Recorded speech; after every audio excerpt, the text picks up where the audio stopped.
Ποιος είναι ο καλύτερος τρόπος να βοηθήσω ένα βρέφος που έχει πλαγιοκεφαλία μετά το πέρας των 3 πρώτων μηνών? Θα σας δώσω λοιπόν tips και συμβουλές για το τι πρέπει να προσέχετε, πώς πρέπει να οργανώσετε το θεραπευτικό σας πρόγραμμα, έτσι ώστε να γίνετε πιο αποτελεσματικοί και πιο ακριβείς στην παρέμβασή σας. Επίσης, εδώ θα δείτε ασκήσεις και κλινικό συλλογισμό για το πώς πρέπει να σκέφτεστε σε κάθε περίπτωση που έχετε ένα βρεφάκι, έτσι ώστε να είστε πιο αποτελεσματικοί στη θεραπεία σας. Αν όλα αυτά σας ακούγονται ενδιαφέροντα, συνεχίστε να παρακολουθείτε. Εδώ σας παρουσιάζω ένα βρεφάκι 3 μηνών πάνω σε μία μπάλα φιστίκι, στο οποίο το έχω βάλει σε πλάγια θέση. Τα χεράκια προσπαθώ να τα δώσω έτσι ένα προσανατολισμό τους ώστε να κινούνται το ένα ασύμετρα, με διαχωρισμό δηλαδή ομοπλατών, έτσι ώστε να έχω και πλάγια κάμψη και προσανατολισμό της κεφαλής με πλάγια κάμψη του κορμού, και να δώσω έτσι ένα κίνητρο στο παιδί και να δει τα χέρια του, αλλά και να οργανώσει πλάγια κάμψη, επιμήκυση της μίας πλευράς δηλαδή και κάμψη της επάνω πλευράς. Σε αυτή τη φάση, έτσι πως είναι τώρα, το βάζω σε μια μπρούμητα θέση για να μπορώ να έχω και διαχωρισμό ομοπλατών με τη βοήθεια της μπάλας, αλλά και τα χέρια κάτω από την νομική ζώνη, ακριβώς στη θέση των ώμων, παίρνοντας βάρος, δίνοντας λοιπόν διαχωρισμό ομοπλατών, κίνηση της μίας πλευράς με την άλλη στη νομική ζώνη, αλλά και το παιδάκι, έτσι όπως είναι το βλέπετε, προσπαθεί μέσα από τα απτικά ερεθίσματα να γνωρίσει λίγο και τα χέρια του, αλλά συμμετρικά πια. Έχουμε δώσει την ασυμμετρία από την πλάγια και εδώ δίνουμε μία συμμετρικότερη θέση, έτσι ώστε να πάρουμε κίνηση της κεφαλής σε συμμετρία, αλλά και οργάνωση των χεριών κάτω από το κεφάλι, με απτικά ερεθίσματα να πάρουμε λίγο κίνηση της κεφαλής δεξιά-αριστερά. Εδώ μπρούμητα με στήριξη στα αντιβράχια, το παιδί βλέπει το παιχνίδι, προσπαθεί να το πιάσει, οπότε έχουμε μία ασύμμετρη δράση του κορμού και των πλευρών από την νομική ζώνη και των χεριών, οπότε προσπαθούμε να οργανώσουμε τις κινήσεις της νομικής ζώνης με διαχωρισμό και κατάσπαση των ώμων, ώστε να απελευθερωθεί η δράση του βραχιονίου σε σχέση με την ομοπλάτη. Πάρα πολλές φορές η ανάσπαση των ώμων παραμένει και αυτό έχει ως αποτέλεσμα να έχουμε πτερυγοειδείς ομοπλάτες σε μεγαλύτερη ηλικία. Η ανάσπαση των ώμων δημιουργεί και κινητικό περιορισμό στην κίνηση της κεφαλής, εφόσον δεν απελευθερώνεται η ευχενική μοίρα της σπονδυλικής στήλης. Η τετραποδική είναι μια θέση λειτουργικής οργάνωσης σε ανώτερο πια επίπεδο, ανεβαίνει πάνω από το πάτωμα και λειτουργεί το παιδί, τα χέρια στηρίζονται, εναλλάσσονται σε σχέση με τη στήριξη. Επίσης η λεκάνη με τα ισχύα αρχίζει πια και έχει μία οργάνωση τελείως διαφορετική από ό,τι σε προηγούμενα λειτουργικά επίπεδα. Το παιδί έρχεται και οργανώνει πια τη σχέση λεκάνης και ισχύων, όπως και ομικής ζώνης και κορμού. Επίσης σε αυτό το στάδιο κινείται πια πάνω από το πάτωμα, εναλλάσσοντας την κίνηση των χεριών, οργανώνοντας σε αυτό το επίπεδο περισσότερο διαχωρισμό μεταξύ ομοπλατών βραχιονίου, αλλά και των δύο μερών της ομικής ζώνης.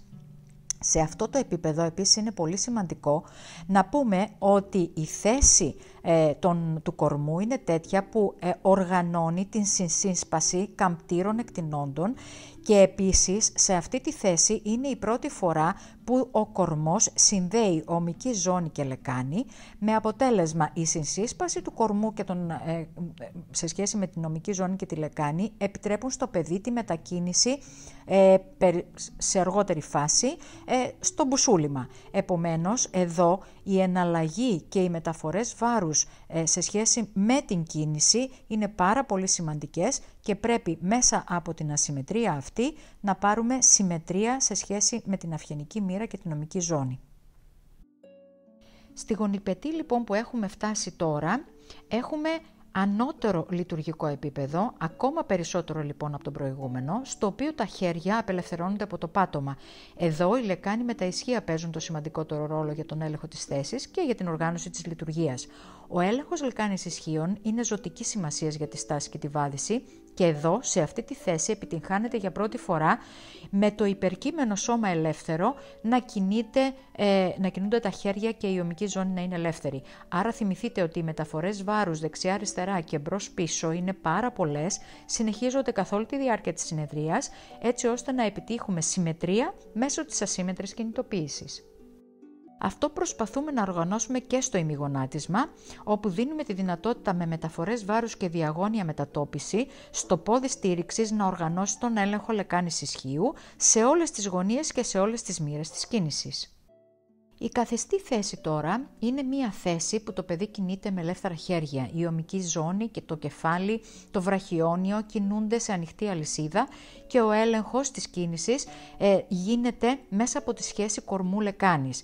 Μία καλή οργανωτική προσπάθεια δραστηριοποίησης εδώ θα οργανώσει σε αυτό το επίπεδο και τον οπτικοκινητικό συντονισμό και το λειτουργικό επίπεδο θα είναι πια ανώτερο από την ύπτια, την πρινή και την πλάγια που έχουν προηγηθεί. Εδώ είναι σημαντικό να διευκολύνουμε τις μεταφορές κέντρου βάρους έτσι ώστε να επιτύχουμε συμμετρική δραστηριότητα και διαχωρισμό των δύο πλευρών του σώματος ισότιμα μεταξύ τους. Αυτό χρειάζεται αργότερα για τη διαγώνια κίνηση μεταξύ λεκάνης ωμικής ζώνης, δηλαδή για τη στροφή στο περπάτημα. Εδώ διευκολύνουμε τη διαγώνια δραστηριοποίηση σε κατώτερο λειτουργικό επίπεδο από το προηγούμενο, ώστε το παιδί να δράσει με ασύμμετρη κίνηση. Το airpin που κάνει εδώ είναι ένας τρόπος μετακίνησης όπου συμπεριλαμβάνονται και οργανώνονται όλα τα χαρακτηριστικά της ώριμης κινητικής δράσης του επόμενου λειτουργικού επίπεδου, αλλά εδώ πλέον οργανώνονται έτσι σε αυτή την ηλικία ώστε να έχουμε έλεγχο πλήρη αυτής της κινητικής δράσης στο κατώτερο αυτό λειτουργικό επίπεδο. Και τώρα αυτό που σας υποσχέθηκα από την αρχή. Σας έχω επισημάνει πολλές φορές ότι δεν τραβάμε το κεφάλι, ούτε και είμαστε παρεμβατικοί σε αυτή την περιοχή. Παρ' όλα αυτά, πολλές φορές υπάρχει η ανάγκη να χρησιμοποιήσουμε ήπιους χειρισμούς, ώστε να διευκολύνουμε τη συμμετρική δράση στην περιοχή του αφιένα, ιδίως στην πλαγιοκεφαλία. Εδώ λοιπόν ίσα ίσα κατευθύνω με τα δάχτυλά μου την επιμήκυνση των αυγενικών μειών στην πλευρά που υπάρχει σύσπαση και θέλω επιμήκυνση. Προσέξτε ότι κάνω μεταφορά βάρους δεξιά και παράλληλα επιμηκύνω τους αυγενικούς μυς από την ίδια πλευρά. Αυτό γιατί έτσι συμβαίνει στη φυσιολογική ανάπτυξη και άρα διευκολύνουμε τη λειτουργία σύμφωνα πάντα με τη φυσιολογική ανάπτυξη. Να θυμάστε πάντα ότι πρέπει να διευκολύνουμε και την έκταση παράλληλα με την κάμψη, διότι πολλές φορές το ξεχνάμε και κάνουμε μόνο κάμψη ή μόνο έκταση ή ό,τι μας λείπει. Να ξέρετε ότι τίποτα δεν λειτουργεί μόνο του, πάντα υπάρχουν ζεύγοι δυνάμεων στο σώμα μας, όπως και στη φύση. Όλες οι κινήσεις μας είναι οργανωμένες παράλληλα και τίποτα δεν λειτουργεί φυσιολογικά μόνο του στο σώμα μας. Είμαστε σύνολο και έτσι λειτουργούμε και ομαλά και με έλεγχο. Ευχαριστώ για όσους παρακολουθήσατε το βίντεο και τα λέμε σε ένα επόμενο βίντεό μας. Να είστε όλοι καλά.